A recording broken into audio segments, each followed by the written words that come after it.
I heard that once. Don't know who said it, don't even know if it was meant to be deep, but it stuck with me. Because when you really sit with it, it makes sense. Art is that thing we're always chasing, even when we don't know we are. We make playlists to match our moods, we rewatch shows that bring us back, and we even care about fictional characters through made-up stories. And every time we feel too much or not enough, we create something, or we find something someone else created to help that. And that's wild, right? That something so silent, so unspoken can be the loudest part of who we are. Ever since the beginning of everything, humans have made art. Cave walls, fire dances, music, stories, buildings. Even now, it's in our timelines, our texts, our voices, our spaces. It's everywhere. Which made me wonder something. If art is always around us, then maybe it's not just a hobby. Maybe it's a part of being human. So that's why I'm making this documentary. Not to tell you what art is, but to ask others what they think it is. To see if it connects us. To see if it matters as much to others as it does to me. And to figure out why it's the only thing that makes sense when everything else doesn't. I'm starting with the people around me. Teachers who use art in ways we don't always think about. First up,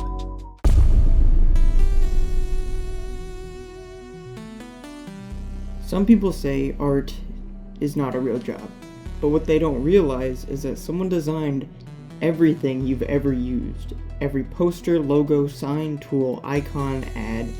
It started in the hands of someone who knew how to tell stories with shape and color. I sat down with Mr. Carter, who teaches Adobe Visual Design and Game Design, a class that lives and breathes creativity. I think people underestimate and in ways underappreciate how the world shapes design, because I think that's arguably more important. The Japanese bullet trains and how the front of those trains are designed after kingfisher, which are they're birds. Because the issue they were having is it would create this giant boom when those trains were exiting or entering tunnels, and that would disturb everyone that lived in the area. And so the ability to study nature and study the world and implement that sort of engineering design, I think is really effective and a lot of times under. There's an element of just feeling like I've done something today that's really important for me personally. And then I think the other portion is more just internal motivation. And I don't know a better way to explain it than I have to. There are absolutely things that I cannot verbalize and I cannot express through words that I can through art. So, music being one of those big things where I can play a chord progression and I can slap a bunch of reverb on it and you get this potentially sad, very, melodramatic kind of tone, and you can't say that and evoke the same emotion. I think the way for people in general to make their mark is to make stuff and then share the stuff you made. You can't share your art with the world unless you share your art with the world. If you made something and you put a part of yourself into that, then it's art, and nobody can really take that away from you.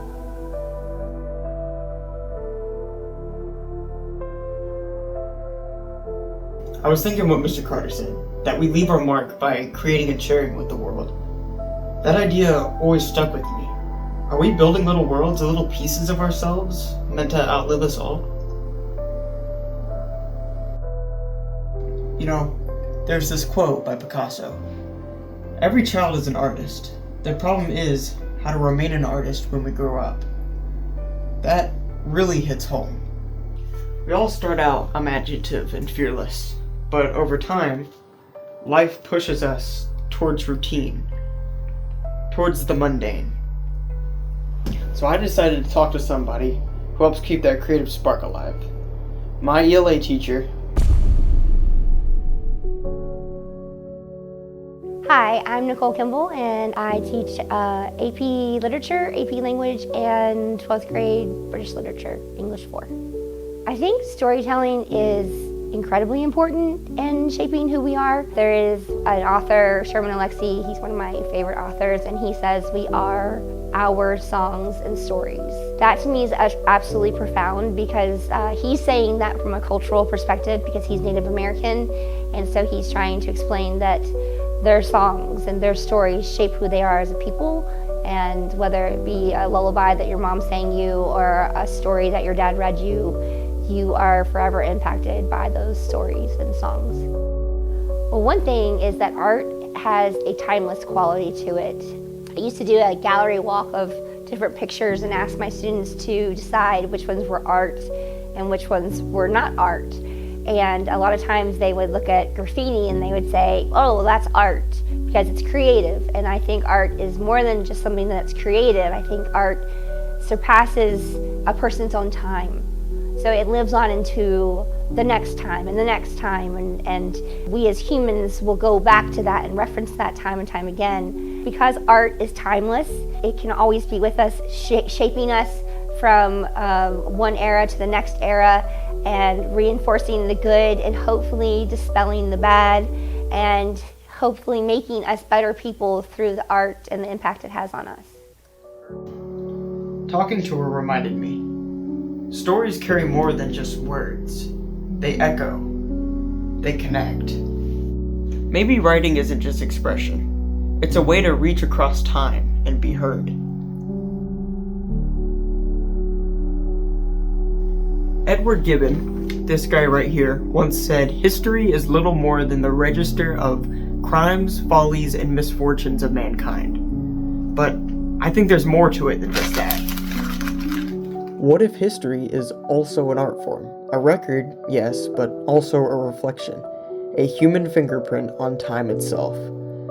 So I sat down with Mr. Miller, our history teacher, to explore where art and history overlap.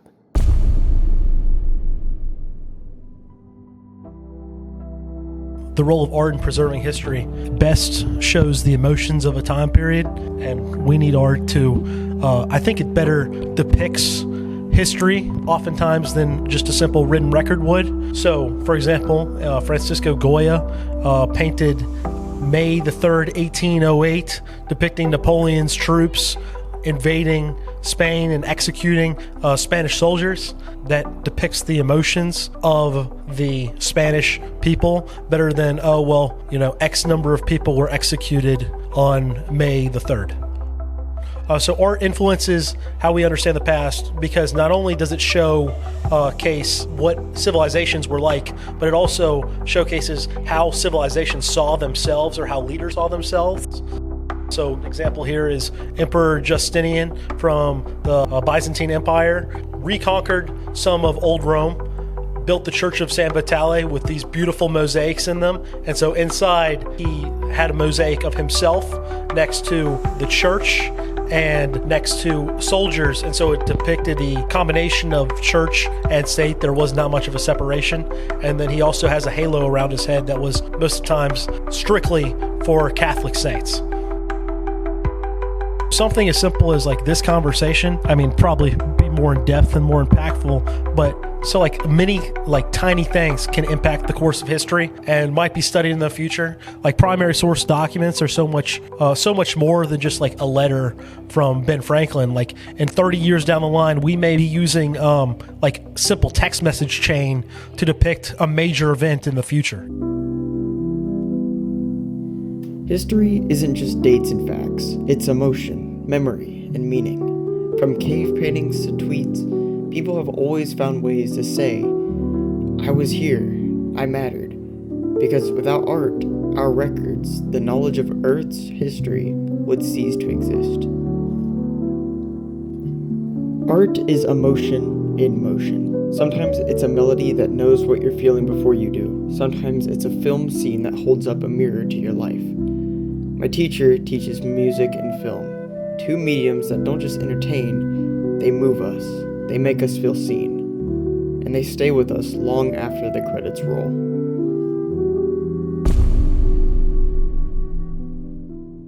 My name is Mr. Pao King Caso. When it comes down to music, the music that people choose for a film, it sets the mood. Even if you have a scene that is clearly something that should be sad, if you put a funny song there or some type of comedic tone or music behind it, to kind of throw off the tone of it. So I feel like when it comes down to music, it just sets the tone for what you're watching. Music and films are so universally understood because it is a form of expression.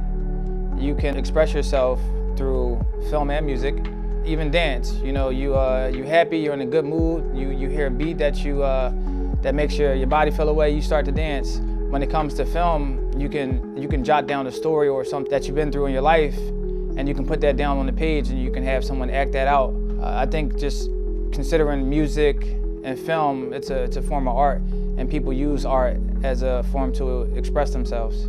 That's why I think it's so powerful. You have to go far to find a way.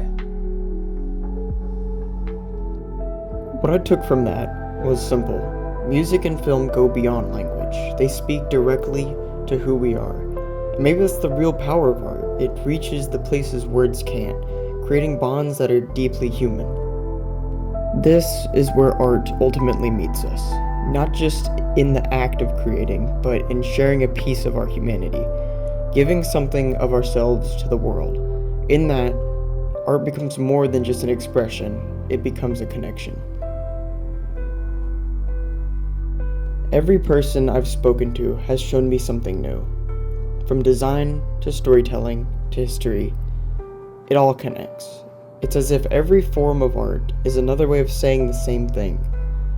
Hey, I was here, I did something, do you see me? And maybe that's why we keep creating, even when the world feels so overwhelming. Art is our voice, our legacy, our scream into the future. It's how we connect. It's how we matter. And in the end, it all circles back to that one quote. Art is the passageway of the human spirit to do anything. It's the heartbeat of what it means to be human, the one thing that can make sense of everything else. Let art be your way of leaving a mark on the world.